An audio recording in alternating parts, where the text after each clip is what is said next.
As for the pro-trans proponents in the transgender equality article, they discuss all the ways in which trans people face discrimination, from violence, being sexually assaulted, being harassed in public, struggles with access to accommodations, employment, and education and housing, as well as unjust laws protecting people who will attack and kill trans people, also known as the trans panic defense, which we also know about the gay one, right?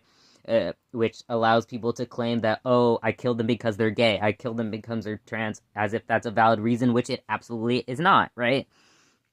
And there's still many states that still have those laws in place. Housing discrimination and homelessness, mental health issues, poverty, medical access and coverage, involvement in sports, in the trans-related military policies are all things that are involved. Like, everything is connected. Um, all these show why transgender people need to have concrete protections and to not be attacked by overzealous conservatives remember who remember that transgender people exist suddenly and now choose to attack trans rights to gain power. Worse, their actions only harm trans people and alienates them even more so from society. And in the US, it has proven repeatedly over and over again that it does not support minorities, especially those of intersectional identities that fall within the LGBTQ plus community. Lastly, the reasons previously discussed are why trans and other LGBTQ plus media are so important. Positive representation is incredibly important, not only for LGBTQ plus individuals, but also for people who are not. They need to see why we are different. We are not villains like the old white men in our government and bigots make us out to be or want us to be. And we are not the ones who are taking advantage of children because of our messed up beliefs. My opinion on trans laws and equality comes from my own personal experience as a trans person, as well as someone who has done a lot of research on it, as well as someone who knows and was a trans youth. Like, I believe that trans youth and adults deserve to be able to explore who they are because changing how you dress, your gender expression, your pronouns, and name is literally harmless. It hurts nobody. It's just, it helps you feel more comfortable in yourself. It simply allows you to be more comfortable in your own skin.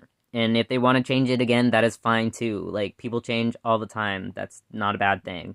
After researching both sides, discussing the legal rights and ethicality concerning trans people, I do in fact still believe that the people who are pro-trans and pro-trans rights for everyone, including youth, make 1,000 times a stronger argument than those who don't, especially compared to their opponents who are trying to push their anti-transgender agenda on people for shitty ass reasons, right?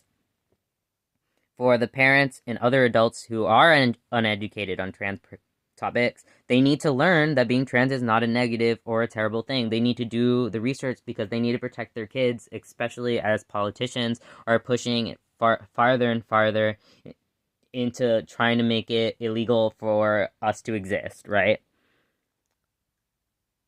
The sad thing is when you prevent trans kids or adults from being themselves because parents and strangers have biased beliefs on what they believe their kids should be and what it means to be a person, they fail to see them as people who have their own thoughts, feelings, and experiences. By giving trans youth the time to explore their gender and who they are without experiencing puberty that does not match who they are is a good thing. If they end up not being trans, they can get off puberty blockers and resume the puberty they would have naturally got. And if they are, they can choose to go through a different puberty, which at the end of the day hurts literally nobody. Like, nobody at all. Alright. And the sources for this, I'm gonna give them to you right now. I'm just gonna tell you. That the American Civil Liberties Union sues to stop Texas Governor Transgender Minor Order. Issues and controversies. That was March 1st, 2022. The second is American Medical Association urges states not to restrict gender-affirming care for transgender youth. Issues and controversies, Infobase, the 26th of April, 2021. The next is Transgender Equality, Gale, Opposing Viewpoints, Online Collection, 2021, Gale in Context. Transgender minors, issues and controversies, Infobase, 18th of March 2022. Texas Attorney General labels gender-affirming care child abuse, issues and controversies, Infobase, 18 February 2022. Paxson legal opinion on transgender youth uses misleading citations and shocking parallels. That is, again, issues and controversies, Infobase, March 1st, 2022. Alright, that's all for that.